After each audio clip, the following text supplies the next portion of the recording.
Nous sommes la moyenne des personnes que nous fréquentons. Avec Génération Do It Yourself, je vous propose de rencontrer ensemble des entrepreneurs, sportifs ou artistes qui vont littéralement faire exploser notre moyenne.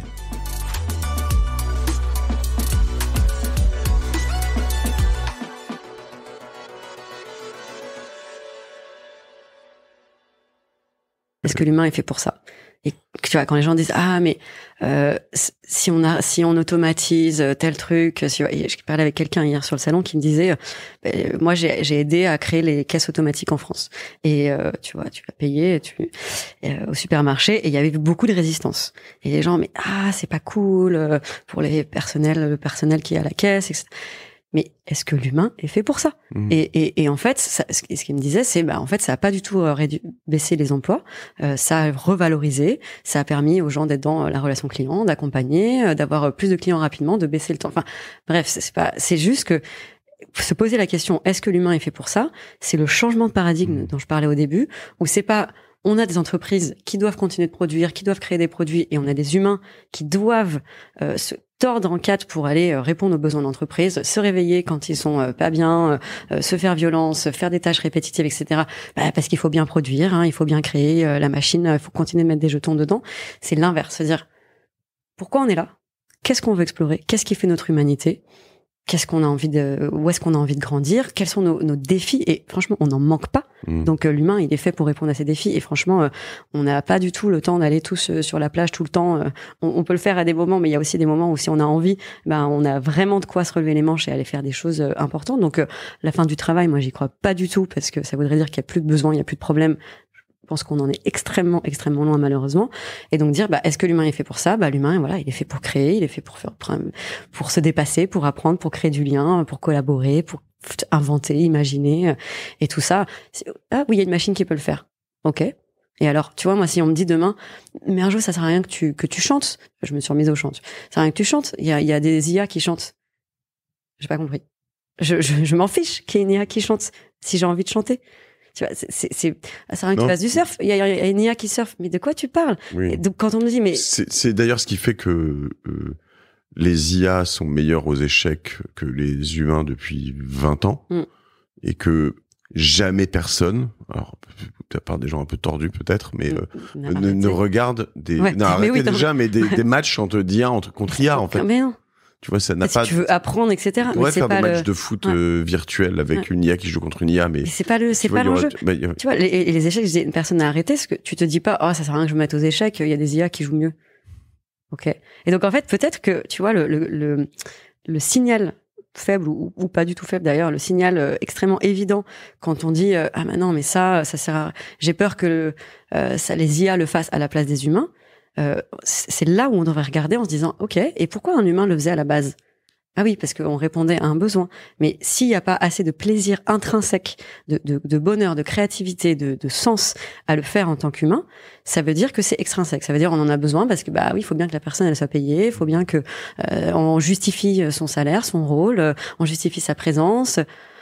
Non, mais on n'est pas humain pour ça. On n'est pas humain pour payer son loyer et avoir, tu vois, mais je sais qu'en disant ça, on dit oui, mais attends, dans la vraie vie, oui, toute chose égale par ailleurs, c'est sûr que si demain, on te dit en tant que designer, Canva et ChatGPT et Gamma vont faire les prêts à ta place, oui, je suis consciente qu'il y a une petite marche à passer, qui est, ouais, mais c'est pas cool parce que quelqu'un s'est formé en tant que designer et on lui dit qu'on n'a plus besoin de lui. D'accord, mais est-ce que tu étais designer parce qu'une entreprise avait besoin, ou est-ce que tu étais designer parce que t'aimes designer, t'aimes créer, et je suis sûre que tu vas avoir de l'utilité et du plaisir ailleurs. Mais donc peut-être que ce qu'il faut faire, l'idée c'est pas d'être naïf et dire allez, on va tous trouver sa place et les IA c'est pas grave. Il y a aussi quand même un soin à apporter à cette transition. Et il y a un effort conscient, une intention à mettre dans comment est-ce qu'on fait pour faire ce passage entre t'avais un job, maintenant c'est l'IA qui le fait. Est-ce qu'on va créer des fonds de reconversion? Est-ce qu'on va proposer à tout le monde d'aller toujours se former? Moi, je crois énormément en fait à l'apprentissage. Je crois même que l'entreprise, ça doit être un lieu d'apprentissage et pas juste quand t'es en stage, en apprentissage, en alternance, mais tu vas toujours avoir des temps d'apprentissage, de connaissance de soi, d'aller passer du temps avec les clients, voilà, un vrai terrain de jeu. Mais en tout cas, je suis pas naïve sur le fait que, bien sûr, il va y avoir des frictions. Des frictions, c'est le mot, il est faible, tu vois. Il va y avoir peut-être des choses difficiles à vivre pour certains plus que d'autres. Mais plutôt que de dire, vu que c'est dur, faisons comme si ça n'existait pas et ne mettons pas de l'IA parce qu'on n'est pas prêt à aller dans la difficulté. Je pense que la qualité de notre vie elle correspond elle est mesurée, elle est influencée par notre capacité à faire des choses difficiles, à avoir des conversations difficiles. Ça, c'est une phrase que j'ai lue dans un bouquin de Tim Ferriss. Tu vois, la qualité de ta vie dépend de ta capacité à avoir des conversations difficiles. Et moi, j'extrapole à faire des choses difficiles et je sais, tu vois, parfois, je mets des choses sous le tapis, j'ai pas envie de voir parce que pour l'instant, c'est pas urgent et ça. Très très d'accord. Et ça n'applique pas, tu vois. Faire des choses difficiles. Faire des choses difficiles, tu vois. Ouais. Et en fait, aller se dire, ok, c'est pas parce que c'est difficile que on va pas le faire parce qu'en fait ça va te rattraper. Et donc peut-être que tu vois un des curseurs, c'est se dire il y a quoi de dur en ce moment dans notre société. Et le sujet de l'IA, le sujet de l'emploi, le sujet de l'environnement, enfin bref, tu vois, toutes les choses dures, c'est là qu'on doit regarder. Et plutôt que de dire faisons comme si ça n'existait pas, mettons sur pause, c'est dur. Pourquoi c'est dur? Parce que on sait pas quoi faire quand le changement de paradigme, c'est pas on se réveille et on doit aller travailler pour justifier que on a une place dans la société et on va payer son loyer, etc. et sa nourriture. C'est se dire ah waouh, on a un changement de paradigme à l'échelle de l'humanité sur qu'est-ce que ça veut dire d'être vivant.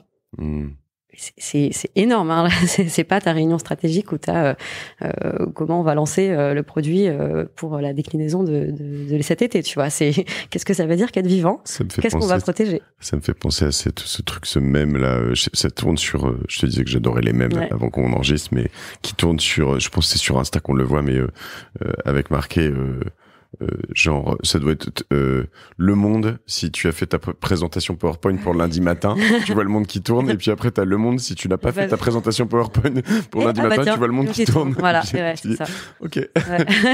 Bon, allez, c'est bon. Ouais. Non, mais c'est ça. C'est un peu, peut-être reprendre un peu de perspective, et je sais que moi, j'ai eu la chance, pour plein de raisons, d'avoir ce temps, de m'offrir ce temps, et du coup, si je peux embarquer un peu, tu vois, donner envie, avec, tu vois, tous les privilèges que j'ai eus qui m'ont amené ici et dont j'ai conscience, mais c'est pas parce que tu as le privilège de quelque chose que tu veux pas embarquer d'autres à avoir ce privilège. Au contraire, t'as un peu une responsabilité. Et si moi j'ai eu la chance de me dire, c'est quoi ma place? Qu'est-ce qui m'inspire? Qu'est-ce qui fait que quand je bosse sur, tu vois, là depuis ce podcast, je pense 10 fois j'ai eu des petits frissons, tu vois, des trucs qu'on a dit et tout.